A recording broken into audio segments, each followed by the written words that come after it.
बाद वह मेलिसा की हर बात में हाँ मिलाने लगता है। जो मूवी मेलिसा को पसंद होती है वही फिलिप की भी पसंद बन जाती है। जो खाना मेलिसा को अच्छा लगता है वही उसे भी अच्छा लगने लगता है। यहाँ तक कि जो कार मेलिसा को पसंद आती है फिलिप को भी वही कार पसंद बताने लगता है। वह यह सब सिर्फ इसलिए कर रहा था ताकि मेलिसा को लगे कि उन दोनों के बीच कोई खास रिश्ता है। डिनर खत्म होने के बाद कैरल फिलिप को अपने साथ मस्ती करने के लिए बुलाती है, लेकिन फिलिप का बिल्कुल भी मन नहीं होता। वह उसे मना कर देता है और कहता है कि उसके पेट में दर्द है। कैरल उससे पूछती है कि एक बात सच सच बताओ, कहीं तुम मेलिसा से आकर्षित तो नहीं हो? फिलिप कहता है कि नहीं, ऐसा कुछ भी नहीं है। यह कहकर वह सोने चला जाता है। आधी रात को मेलिसा उसे अपने पास बुलाने आती है। उसे देखकर फिलिप कुत्ते की तरह उसके पीछे जाने लगता है। तभी उसकी नजर कमोड पर बैठी हुई कैरल पर पड़ती है। उसे देखकर फिलिप बुरी तरह डर जाता है। अगली सुबह मेलिसा फिलिप से मिलने आती है। वहाँ वह देखती है कि फिलिप एक्सरसाइज कर रहा होता है। असल में वह अपनी बॉडी दिखाकर मेलिसा को प्रभावित करना चाहता था। मेलिसा उसे बाहर बुलाती है और पूछती है कि यह सब क्या चल रहा है।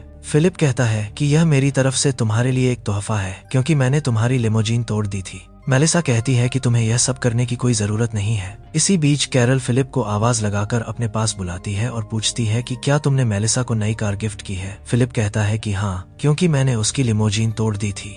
इस पर कैरल गुस्से में कहती है कि तुम्हारे पास यह सब करने का टाइम है, लेकिन मैंने तुम्हें 100 बार कहा है कि मेरा दरवाजा ठीक कर दो, उसके लिए तुम्हारे पास कभी टाइम नहीं होता। अब मुझे नहीं पता तुम इसे कैसे भी ठीक करो।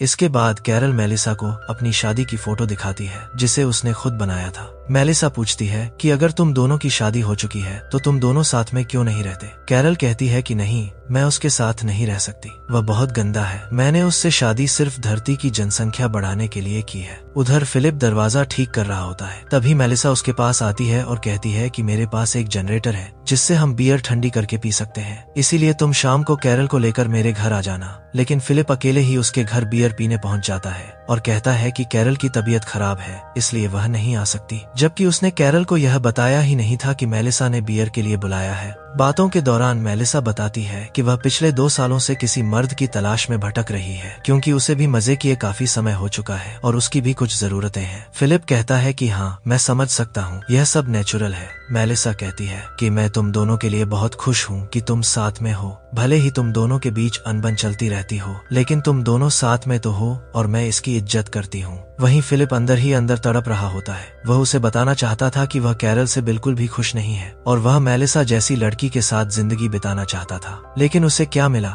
वह सड़ा हुआ कचरा। मेलिसा कहती है कि मेरी भी किस्मत देखो, मुझे धरती का आखिरी मर्द मिला और वह भी शादीशुदा। फिलिप कहता है कि चिंता मत करो, अब वह मर्द शादीशुदा नहीं रहेगा। इसके बाद वह अपनी शादी तोड़ने के इरादे से कैरल के पास जाता है, लेकिन वह कुछ कह नहीं पाता क्योंकि कैरल दरवाजे पर उनकी शादी की फोटो से दिल बना रही होती है। यह देखकर फिलिप को उस पर तरस आ जाता है और वह उसकी भावनाओं को ठेस नहीं पहुंचाना चाहता, इसलिए वह चुपचाप वहां से अपने घर लौट जाता है। उधर दूसरी तरफ एक ऑडी कार आती हुई दिखाई देती है। इसका मतलब था कि धरती पर एक और इंसान भी जिंदा बचा है। वह आदमी फिलिप का लगाया हुआ अलाइव वाला बोर्ड देखता है और उस टाउन की तरफ निकल पड़ता है। अब ये नया इंसान कौन है? उनके अलावा और कितने इंसान अभी जिंदा बचे हैं? और क्या फिलिप मेलिसा के साथ सुहागरात मना पाएगा? यह सब हम अगले वीडियो में देखेंगे।